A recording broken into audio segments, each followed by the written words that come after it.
Agriculture Minister Honorable Alfred Prospere, in divulging details of the recently concluded AGRI Investment Forum hosted by the government of Trinidad and Tobago, says he is elated that a region-wide approach to food security will be undertaken to reduce the CARICOM food import bill by 25% by 2025. Having participated in 2 days of intensive discussions on novel ways of transforming the agriculture sector through innovation and strategic investment, Minister Prospere says the time is opportune for St. Lucia to increase engagement and deliberations on designing a roadmap for realizing food security on the island. And the call was basically food security, food nutrition security, for example, and reduction of the food import bill. There was also an urgent call for this problem not to be tackled by one country on its own, but for the Caribbean community to come together to address it. As Minister Prospere explains, St. Lucia's plans to arrive at nutrition and food security will, among other things, establish pathways to resilient agri-food systems.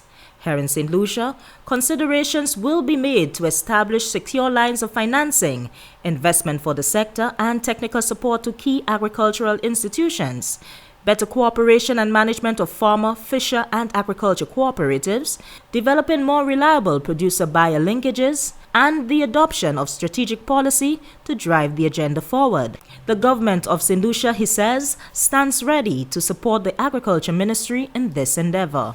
I'm sure you would have heard Barbados is engaging Guyana in terms of arrangements for increasing food production.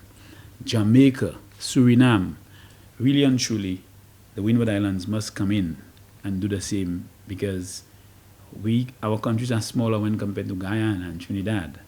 So the call was for us to reduce significantly our food imports, but at the same time ensuring that we have a responsibility to address the food security crisis. We did not expect COVID. We did not know COVID would have been there. We did not know that there was going to be a war in Ukraine. And so all the supply chain issues and the high cost of shipping have placed tremendous pressure on our farmers, our fishers, everyone in the agricultural sector, because of the high cost of feed, the high cost of fertilizers, the high cost of farm inputs. So the call was to really encourage more investments in agriculture. Estimates extrapolated from the CARICOM United Nations World Food Programme survey findings suggests there has been an increase of 1 million food insecure people in the English-speaking Caribbean since the onset of the COVID-19 pandemic, bringing the estimated number of food insecure people in the region to approximately 2.8 million.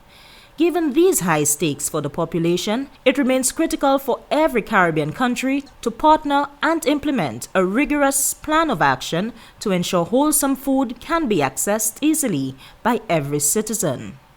From the Ministry of Agriculture, I am Amanda Ficklock reporting.